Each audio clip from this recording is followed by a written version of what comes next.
Why history is hard, but cosmology is easy. How the cosmological principle and the law of large numbers save the day. History is hard, but cosmology is easy. That's a statement, and I can forgive you if you find it odd. Are we not comparing apples and oranges here? Cosmology is about tracing the evolution of the universe. History traces the sequence of events that constitute the evolution of human society. In that sense, human history is just a very small part of the history of the universe. But cosmology is a natural science. It uses the laws of physics and observations to discover things about the evolution of the universe. The Big Bang, the age of the universe, the nature of the early universe, and how matter, stars, and galaxies formed. We expect facts and formulas. History has facts too, to be sure, like the fact that the Battle of Waterloo took place in 1815, or the fact that Britain gained control of Hong Kong in 1842. But when it comes to connecting these facts into a larger narrative, it's hardly anything like physics. It's certainly a respectable position to hold that the defeat of Napoleon's army at the Battle of Waterloo and the disintegration of the French Empire that followed was an important factor leading to the rise of Britain as the dominant colonial power during the 19th century. But what mathematical formula or law of nature is it we can use to describe what's at play here? And what about the tens, hundreds, or thousands of other factors that go into explaining the success of the British Empire? We may have gotten so used to thinking about natural science and history as entirely different endeavors that we might not really notice how strange it really is that we approach them so differently. So why do we so readily accept to suspend all awfulness and mathematical formulation when it comes to this specific subject? To be sure, attempts have been made at theorizing about history. Hegel, the 19th century German philosopher, famously presented a theory of history, the dialectic process in which the establishment is continuously overthrown by a challenging force that seeks a more rational and therefore, as Hegel understood it, more free society.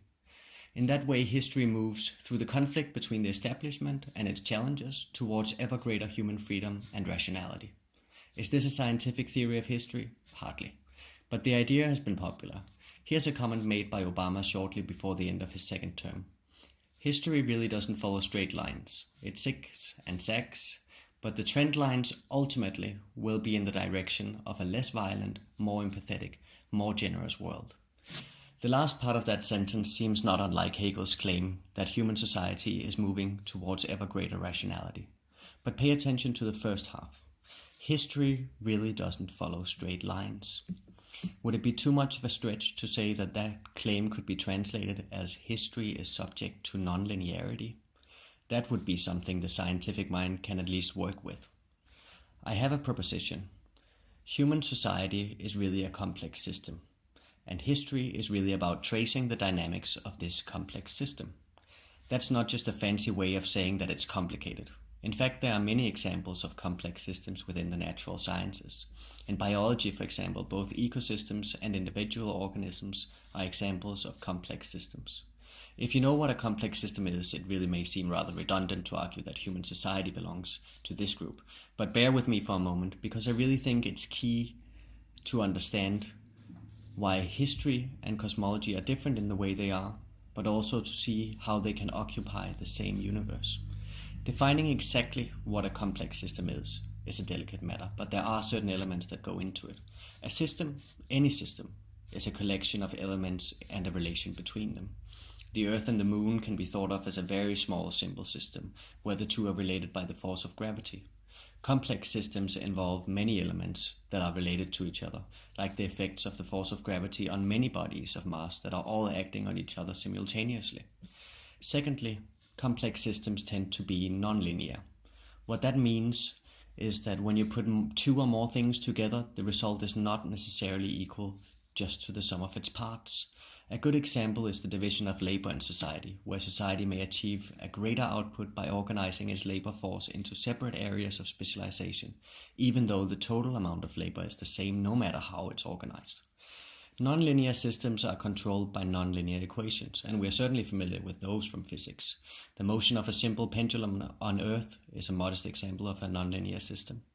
Apart from numericity and nonlinearity, complex systems also involve a high level of connectivity, in which the system may really be thought of as a network of connections rather than just parts, and adaptation, by which is meant that each element adapts to the changing environment according to its own set of rules.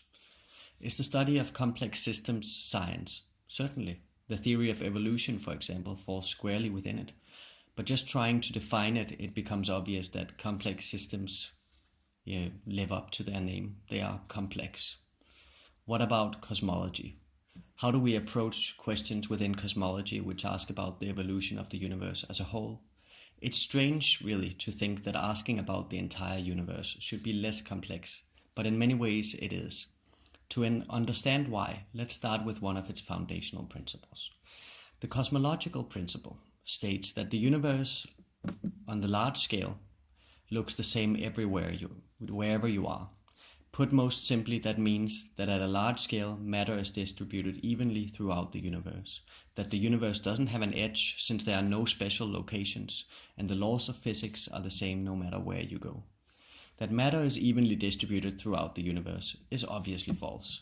Just think about the density of matter in a rock compared to, say, in steam, not to speak of the virtual zero density in the vacuum between planets, stars, and galaxies. But the cosmological principle is a truly cosmological approximation. It states that when looking at a scale of the universe that accommodates huge numbers of galaxies, matter is in fact approximately evenly distributed.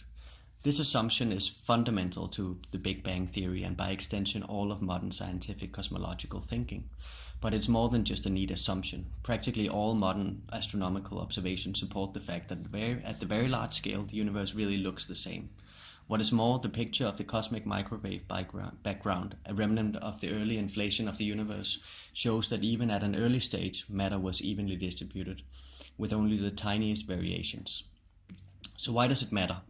Well, for one, the Friedman equation, which describes the expansion of the universe, and therefore arguably the most important equation in all of cosmology, relies on the cosmological principle. This is the equation, and this is the term that represents matter density of the universe.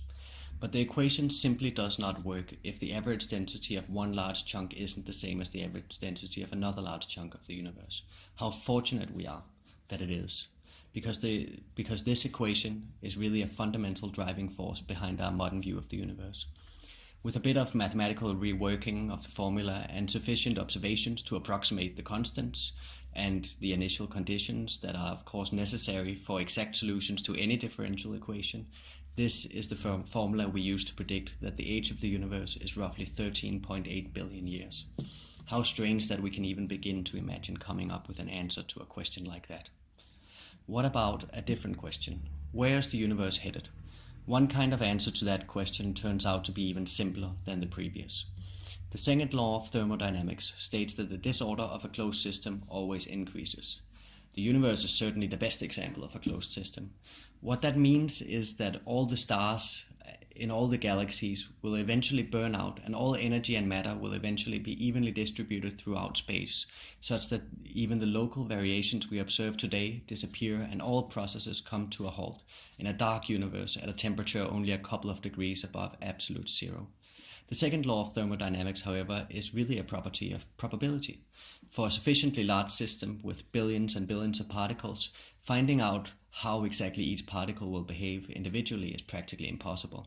But the fact that there are so wildly many more ways that a system can be organized in a disorganized way than in an organized way means that the second law of thermodynamics amounts to an unbreakable law of nature. Doubting it is to think that you can add lukewarm water to a lukewarm glass of Coke and end up with a hot glass of Coke and some ice. It's simply not going to happen. It's exactly like throwing 1,000 die and getting 1,000 ones. The more times you throw a dice, the higher the chances, on average, of getting just about the expected value. That is the law of large numbers. So are we done with cosmology now? Obviously not. We have not even begun to ask, much less answer, many of the more interesting and complicated questions about how matter behaved under the extreme temperature and pressure of the early universe, or about dark matter and energy and much more. But the fact is that these simple starting points are the reason we can even begin to talk about cosmology in a scientific way. In a sense, of course, the universe itself is a complex system. Think about the dust cloud of matter in the early universe that collapsed to form stars. Trying to predict exactly where these concentrations of matter would appear would be a problem of enormous complexity, with the billions and billions of atoms all attracting each other individually through the changing force of gravity. But perhaps the cosmological principle is a good indication that we can really just pretend that it was quite random. Just as for the second law of thermodynamics, there was just so many more ways of matter to distribute itself evenly. It seems that human society, and history by extension, is the worst kind of complexity.